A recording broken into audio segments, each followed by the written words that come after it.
Bismillahirrahmanirrahim. Saudara pemirsa, salah satu rukun Islam adalah sholat.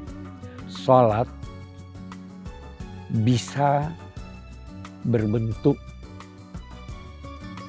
dilakukan oleh Allah, bisa dilakukan oleh malaikat, dan bisa dilakukan oleh manusia. Sholat yang dari Allah adalah rahmat. Sholat dari malaikat adalah istighfar, permohonan agar manusia diampuni dosanya. Sedangkan sholat yang dilakukan oleh manusia adalah permohonan dari yang rendah kepada yang tinggi, dan puncaknya adalah dari hamba Allah kepada Allah. Kalau sholat adalah permohonan, maka itu menuntut Anda menghormati yang Anda tujukan kepadanya permohonan itu. Jangan lecehkan dia, jangan tipu dia. Itu namanya Anda tidak sholat. Karena itu, di dalam sholat yang diajarkan Islam, tercermin segala bentuk penghormatan kepada Tuhan. Dimulai dari gerak, bacaan, sampai dengan hati. Lihatlah, kita berdiri hormat, kita ruku hormat, kita sujud hormat, kita mengangkat tangan. Itu semua cerminan dari gerak-gerak penghormatan kepada Tuhan. Bacaan pun demikian, dan hati pun harus demikian. Itu substansi sholat. Kalau demikian, tidaklah sholat seorang yang tidak mengagungkan Allah Subhanahu wa Ta'ala sekuat kemampuannya. Yang kedua, yang kita perlu garis bawahi menyangkut sholat adalah kebutuhan, bukan kewajiban. Mengapa kita katakan bahwa sholat kebutuhan, bukan kewajiban?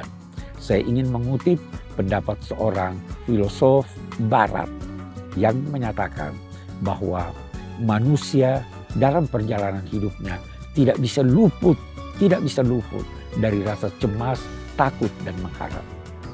Kecemasan, ketakutan, dan harapannya itu dia usahakan untuk dia wujudkan. Atau kalau dia tidak dapat, dia pergi ke orang lain untuk membantunya mewujudkan.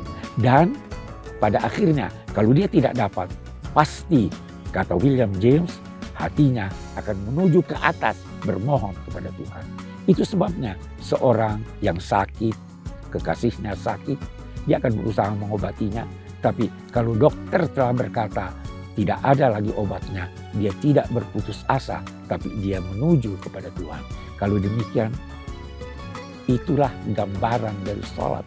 Karena itu tidak ditemukan suatu masyarakat yang di dalam masyarakat itu tidak ada tempat untuk berdialog dengan Tuhan. Kenapa?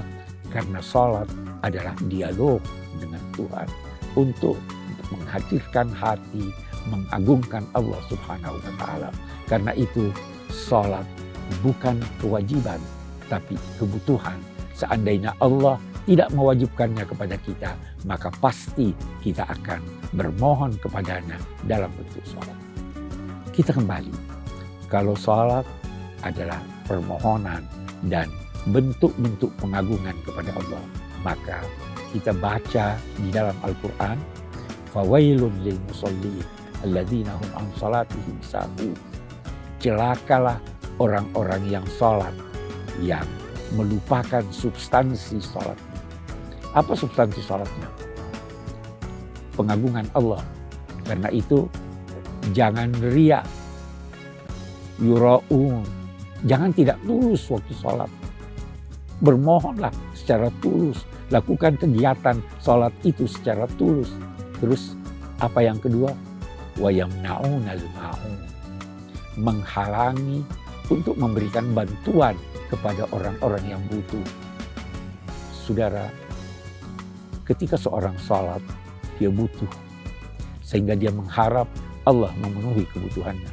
Nah, kalau ada orang yang membutuhkan sesuatu, maka bantulah dia. Bukankah Anda juga ingin dibantu oleh Tuhan? Siapa yang enggan membantu orang lain, apalagi yang meminta bantuannya, Siapa yang enggan seperti itu, maka dia tidak memahami substansi sholatnya.